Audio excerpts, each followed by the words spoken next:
Third video. Okay, so I went ahead and got a bunch of these pieces of yam. I just peeled them like this, and then cut them up into small pieces like this. So then you're going to put those into a pot, and I'm going to turn that on high. We're going to boil these things. So there's, I don't know if you can see that real well, but that's the yams in there. We're going to boil them. A lot of people bake them. Don't bake them. You boil them. Baking takes the moisture out. Boiling puts it in. Now, while that's cooking, we're going to go back to our rice. As you can see, we got our pot of rice here, and we're going to just strain it. So I put it through the strainer, and then I'm going to put it back into here, and then I'm going to turn this to sprayer. Kind of important because we're going to really wash down that rice, really get it, all the impurities out. Now in Iran, they do it 10 times. It's cultural. They wash it and rinse it and then strain it 10 times. I don't think I'll make you do that, but you know, I won't tell the Iranians. But to them, it's a very big deal. You at least do it a few times because you get those impurities out. You will actually notice a difference. So I've done that. Now with this, I'm going to go ahead and get this into an actual pot for cooking the rice. Now that I've got those impurities out, I went ahead and washed it a bunch of times before I had you on. So I'm going to go ahead and get a bunch of water in here. With this, I don't need to measure. With saffron rice, I'm just getting a whole bunch of water in here, more than I'll need, because we're basically just going to boil it down for a while until it's soft, even if there's too much water, and there will be. So I'm going to take that, excuse me, and put this off to the side for a minute while we get this one going here. Okay, so when that starts cooking, what I'm going to do, I'm going to use this pink Himalayan salt. As far as salts go, this is important. I'm putting one of these in your bag of stuff. This is the pink Himalayan sea salt. As you can see, this stuff is really, really good. It's natural salt from the pink Himalayan mountains, and they break it right out of the mountain. So it's very, very pure and good for you and delicious. But the thing is, you got to get it in rock form. Don't get it already ground. That's the next thing I'm going to teach you while this is going. I put a bunch of salt in here, as you can see, so that it's going to want to be kind of salty. So I put a bunch of that in there. That'll dissolve in as it cooks. Now over here, I want to talk about grinding things. This is going to make you a better cook. So I get these grinders like this. So this is saffron. This is probably about $1,000 worth of saffron right here. You wouldn't believe it, but that's about $1,000 worth of pure Turkish saffron, as well as some Iranian saffron mixed in. I wish I could afford pure Iranian. That would be thousands of dollars for this much.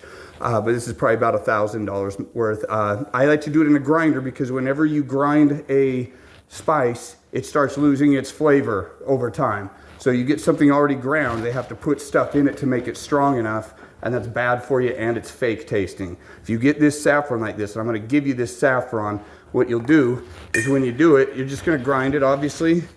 And I have this little grinder. It'll take a minute. It's going to go slowly, but as you can see, it's grinding, and it's putting that stuff into the pot. So I'm going to give you this saffron grinder. Another thing I like to grind for sweets is cinnamon. Cinnamon, you get it in the stick form like this, like I've done. Put it in the grinder, and then you grind it. It's gonna give you fresh cinnamon. If you just grind your seasonings fresh when you put it in, you'll be a way better cook instantly just from that, because it's all fresh. Same thing, I've got crushed red pepper here. You grind it and it's really good. So crushed red pepper grinder. And then I do cloves. I like to do this in sweets like like Christmas breads and stuff. I take cloves, and I got you a whole bag here as well. So these cloves, I just kind of break them apart a little bit and throw them in here, and then you grind them fresh, and it makes this little clove powder. You can buy clove powder, but again, it's not fresh. That's something to put in the escargot. I hope you guys do try the escargot trick because it's actually really good. It would be a good way for you to kind of get a feel for cooking by doing the escargot. So I hope you try that. Let's see, these peppers, I like to do these hot peppers, so I'm putting those in. I think I already spoke about those. We got this Irish cream stuff. If you remember me by Irish cream, oh please don't, but Irish cream is what I drank in Costa Rica accidentally and then ended up hitting on a lady boy. One of the worst things that's ever happened to me, and that's in a guy that has had some of the worst shit happen. You wouldn't believe it. So there's those curry powders. Yellow curry powder is really light. Red curry is very spicy, and green is kind of in the middle. I'm gonna give you a little bit of each. But those are really good, and you'll be able to smell and be able to tell what what stuff you need. I think you know, these things give a little bit of a powerful punch to your flavors, and everyone will love you and your cooking for it. There's some more of that curry powder and some of these like Italian and leaf seasonings. I'll throw these in here. Let's see. So right here, we're still getting these yams are still cooking, as well as the rice is still cooking. I'm gonna put this thing of olive oil in, extra virgin. Make sure you get extra virgin olive oil. Don't cook with any other oils. Just don't do it. You don't need to. These Creole seasoning, it's more of a Cajun spicy, but it's really good. Montreal, so any of the Montreal seasonings are really good for hamburgers. I do a Montreal steak, and trust me, it's good. Montreal chicken's really good for chicken stuff, obviously. And then the red cayenne pepper, and then with the pepper grinder. So I'm giving you these grinders here. These are electric. These are pretty cool. Let me show you what these do. These are grinders that I have where they have a battery that goes in the top, four batteries, double A's on each one. I usually get just rechargeable ones. So this is that pink Himalayan salt that I gave to you. I just push the button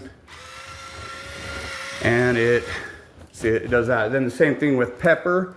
So I got your pepper grinder, just, you know, electronic push button. So I'm gonna give you these, but then I'm giving you extra pepper, and I already gave you the extra salt for that. All right, there we go. Okay, I'm getting low on bag space. Okay, this I'm gonna give you this oil sprayer, but I'm gonna use it first. So I'm gonna use it right now again for the yams stuff. So I sprayed that down. We'll do that in a minute. Here's that bag of the Himalayan salt. This is probably about a lifetime supply for you. This big bag, it's all yours. Put that in that grinder and you'll have the best salt. Really, that's the best. I'm gonna give you some of this onion soup. I don't know if you ever like to make like a Sunday afternoon pot roast. I love a good pot roast. I'm gonna give you a few of these. This is Lipton onion soup. That's these things right here. You put that onion soup in with your pot roast and it's really good. Okay, so now that we've got there, I think I'm gonna stop and let you know when we're at our next point, because it's kind of, I'm waiting on things at this point. So I'll get back with you in a minute on the next video.